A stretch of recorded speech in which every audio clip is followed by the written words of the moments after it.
गुरुजी, क्या कोई भी पाठ करते समय दीपक का जगना ज़रूरी होता है? कभी कभी दीपक शांत हो जाता है, फिर भी क्या पाठ कर सकते हैं? कृपया मार्गदर्शन करें। नहीं, अगर आप दीपक जगाकर बैठे हैं और दीपक शांत हो जाता है, बुझ जाता है, फिर आप पाठ कर रहे हैं, ये तो उचित नहीं है। दीपक की प्रेजेंस एक्चुअली उसमें दीपक भी एक तरह का सूक्ष्म अग्निहोत्रम है।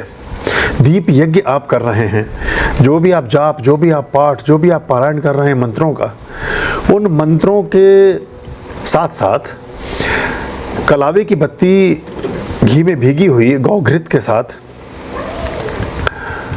जो होम हो रही है, वो पदार्थ जब वायुमंडल में, प्राणवायु में, इस पूरे अस्तित्व में विलीन हो रहे हैं तो वो किसी चीज़ को निर्मित करते हैं।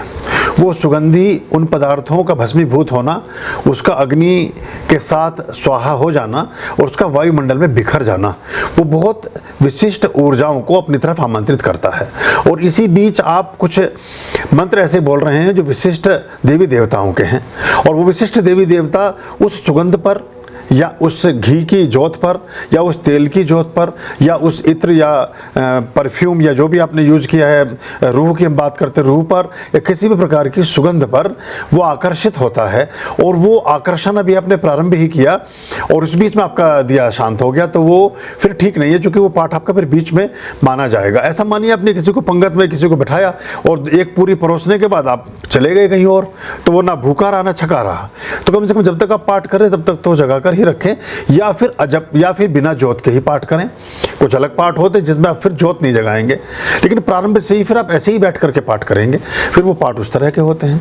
लेकिन जब आपने उसको लगाया है तो वो फिर काम करता है। एक्चुअली जो गौघृत है, गौघृत प्रकृति के साथ समन्वय करने में सर्वाधिक तीव्रता से काम करता है। गौघृत सबसे ज़्यादा फर्टाइल है। गौघृत में जीवाश्म के जीवन की संभावनाएं सर्वाधिक निहित है।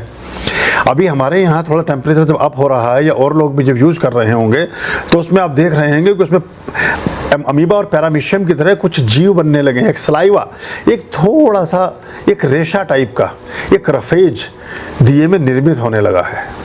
वो जीवाश्म है। अगर उसको हम उसके पूरे संधान को कर लें तो उससे किसी न किसी जीव की उत्पत्ति हो जाएगी। तो ये बड़ी गहरी बात है। इसी को ध्यान में रख करके गौघृत का सेवन लोगों ने करना शुरू किया कि हमारी ये कोशिकाओं को पुनर्जीवित करता है। और बहुत सारे लोग जो विभिन्न मतों में जा करके अलग ढंग से मांसाहार की तरफ भी प्रेरित हो गए, उनके भी मूल में कहीं यही था कि ये हमारे जीवन को संचालित करने वाले पदार्थ हैं। वो अलग एक बात थी कि उनकी बुद्धि उतनी नहीं वो हुई। जब आपके पास में प्योरीफाइड एक चीज़ है, गौघृत में तो पूरा ही समन्वय है, पूरा समुच्चय है, पूरा उसका एसेंस है, तो इसलिए गौघृत में जीवाश्म को पैदा करने की, यानी जीवन के जन्म को देने की संभावनाएं सर्वाधिक होती हैं। और अगर आप पुराने इतिहास उठाकर देखेंगे तो गांधारी के जो 100 शिशु थे घड़े में, वो भ्रूण वो गौघृत में ही पैदा किए गए थे। गौघृत के साथ ही उनका जीवन जन्म हुआ था। तो ये भी हम अगर समझेंगे तो उससे पूरे जीवन की उत्पत्ति का एक सिस्टम था। उन्होंने भ्रूण के साथ निषेचन करके, और वो एक नियोग की प्रथा थी, उस तरह से करके उस चीज़ को किया जाता था। ऋषिगण और वो उस तरह से मिल करके उस चीज़ को करते थे। तो उसका पूरा एक उल्लेख है। तो ये मैं बोल रहा था कि जब किसी जीवन के जन्म की उत्पत्ति हो सकती हो, जीवन का जन्म हो सकता हो, तो उन्हीं परिस्थितियों में आपके जीवन की संभावनाओं का उदय भी हो सकता है। आपकी गाड़ी का भी जन्म हो सकता है, आपकी घड़ी का, आपके मकान का जन्म भी हो सकता है, आपकी नौकरी का, आपके स्वास्थ्य का जन्म भी हो सकता है। सिर्फ बच्चों का जन्म ही जन्म नहीं होता। जीवन में प्रकट होने वाली हर चीज़, आविर्भूत जो चीज़ होती हो, जिसका अभ्युदय होता हो, उसका भी जन्म ही माना जाता है। वो उस दिन ही तो आपके जीवन में एंटर होती है। तो इसलिए वो प्रार्थनाएं की गई उस समय में ज़्यादा फलीभूत होती हैं। अच्छा प्रश्न आपने पूछा और अच्छी चर्चा इस पर हो गई।